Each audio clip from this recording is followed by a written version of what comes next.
welcome. I'm Bhairavi Singh. This is the Voice of America and WION collaboration. Let's get straight into the show.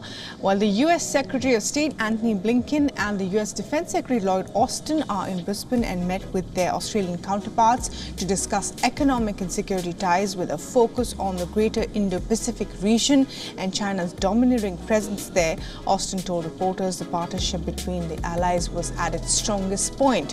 Voice of America senior diplomatic correspondent Sydney Saint sent us this report on the possible outcomes of the visit and its significance. Secretary of State Antony Blinken held talks with New Zealand's Prime Minister and Foreign Minister in Wellington and invited them to engage with AUKUS, the security pact between the United States, the United Kingdom and Australia. On AUKUS, as we continue to develop it, as we continue to work particularly now on the second pillar, the door is very much open for New Zealand and other partners to engage as they see appropriate going forward. New Zealand is a deeply trusted partner. Blinken and Defense Secretary Lloyd Austin have both visited Pacific Island nations this week, with Austin becoming the first U.S. Defense Secretary to visit Papua New Guinea and Blinken the first U.S. Secretary of State to visit Tonga, where he dedicated the opening of a new U.S. embassy in the tiny kingdom. One expert told VOA the U.S. is making a big push to cultivate ties there. Washington is taking the Pacific Islands more seriously now than it has certainly since 1945 at the end of the Pacific War. Part of taking the region seriously, engaging it more deeply, is having U.S. embassies. Deepening security ties will be another major issue when Blinken and Austin join their counterparts in Australia, another expert told VOA. In Australia, there is this bigger, this issue about having greater defense capabilities, new defense capabilities in the region, and having closer coordination with Australia as the base, working together with the UK to stave off some of the threats that are coming from China. While in Tonga, Blinken warned that China's increasing investments can be predatory and military activities in the region can be problematic. There has been some, from our perspective, increasingly problematic behavior, including at the same time the assertion of unlawful maritime claims, something that I've raised extensively when I was in China. China rejects the criticism, saying its cooperation has been welcomed and recognized by governments and peoples of Pacific Island countries. French President Emmanuel Macron is also engaging in some Pacific Island diplomacy this week, visiting Vanuatu and Papua New Guinea. Without naming any specific countries, he denounced new imperialism in the Pacific, warning of a threat to the sovereignty of smaller states. Cindy Sain, VOA News, the State Department. Clearly, more and more major powers trying to secure their interests in the Indo-Pacific, as we see from the recent high-profile visits by the United States and also by the French president. Now, joining us with additional insight and analysis is Voice of America's Jessica Stone, who joins us live from the White House. Jessica, now New Zealand's Prime Minister Chris Hipkins has expressed interest in joining the AUKUS agreement. What's the potential for Washington to facilitate that, and what could that really mean for regional stability?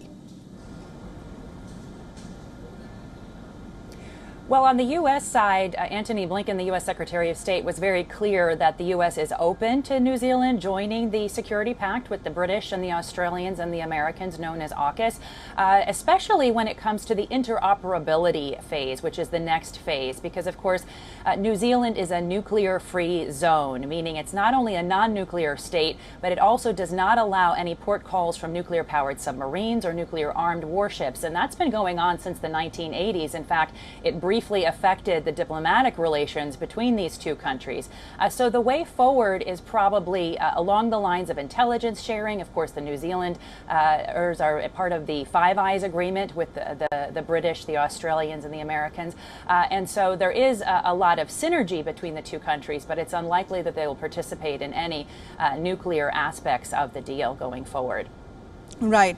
And also, Jessica, the AUKUS deal is, of course, built on the assumption that Washington will be able to share highly sensitive technology with the Australians. Congress is debating this issue right now. Will they approve of this going forward? Yeah, it's a good question because overall the Australians have signed on to purchase 8 nuclear-powered submarines. The initial deal that's going through Congress right now allows them to purchase 2 at a cost of $735 million. And that is largely supported by Congress. But one of the concerns that's already been raised on both the House and the Senate side is this.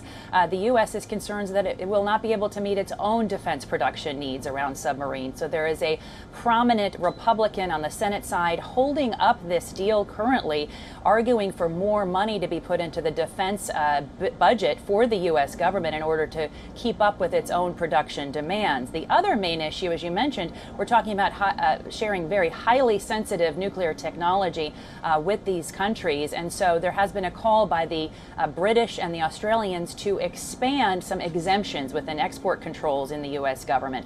And that's also running into some opposition in Congress because there's an argument that the Australians have actually seen an uptick in Chinese hacking and Chinese attempts to get some of their technology. And so the Americans are concerned that they could actually endanger the Australians further by those export controls. They are asking for the British and the Australians to increase their export controls in advance of any moving forward of this deal. That said, it does have broad support, and so they're likely to work all of this out in the context of the congressional committee process. Right, and of course all of these decisions being moved in a way to counter China in the Indo-Pacific, but Japan stepping up their action as well and leaving behind decades-old policies of pacifism. Japan has also imposed now an export control on advanced microchip technologies this week, mirroring recent moves by the United States and the Netherlands. As Henry Ridgwell reports from Tokyo, the controls are widely seen as targeting China. The report gets you more details. Take a look. Japan has listed 23 types of semiconductor technology that are now subject to export restrictions. They include advanced microchip manufacturing equipment, such as machines that deposit films on silicon wafers, to devices that etch out the microscopic circuits of chips. The move will impact China's ability to make advanced chips, says analyst Yoshiaki Takayama.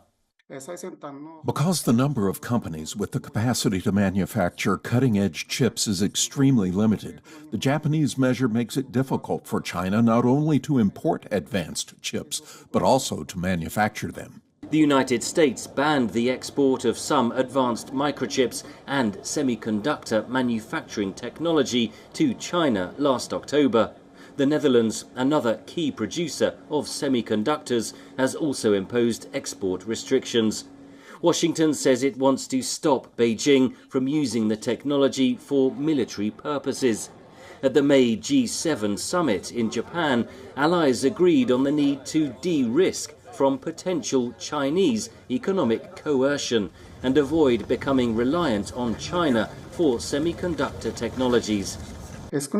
So China's advanced semiconductor manufacturing capacity will not grow, at least in the short to medium term. Moreover, today's scientific progress is largely due to big data analysis and simulations rather than repeated trial and error. So it seems that China, with its limited access to cutting-edge semiconductors, could fall behind in scientific and technological R&D. Japan did not name China as the target of its export restrictions, which apply to 160 countries in total. But Beijing reacted with anger. In disregard of China's serious concerns, Japan insisted on making and implementing export control measures that are clearly aimed at China. Some in Japan fear Beijing will retaliate. Such Chinese measures could be against individual Japanese companies, as in the case of the sanctions against U.S. chipmaker Micron, or Beijing might restrict trade with Japan for specific products. Analysts say it is vital that Western allies coordinate their export controls. The US is expected to update its list of banned semiconductor technologies in the coming weeks. Henry Richwell for VOA News, Tokyo. Well, semiconductor manufacturing, a major issue as well. Now, Jessica Stone continues to be with us. And Jessica, the Biden administration is also trying to promote the onshoring of semiconductor manufacturing back to the United States. But one of the sites they point to as a success story has just hit a major snag. What can you tell us?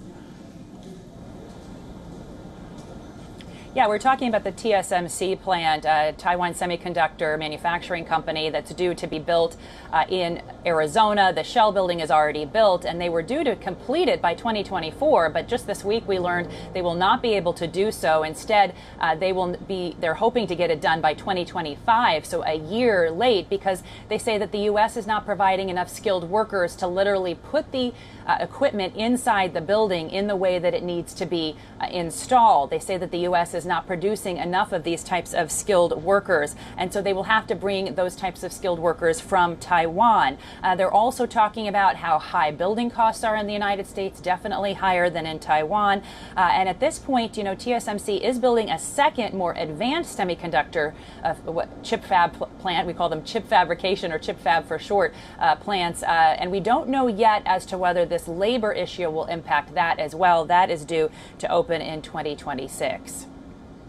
And so what are the odds then that the United States can train enough workers to keep building more of these chip fabs at home? Well, there is a surge in student visas we're seeing. We're seeing numbers around 400,000, most of them coming from Asia, from China, India, Uzbekistan, Nepal.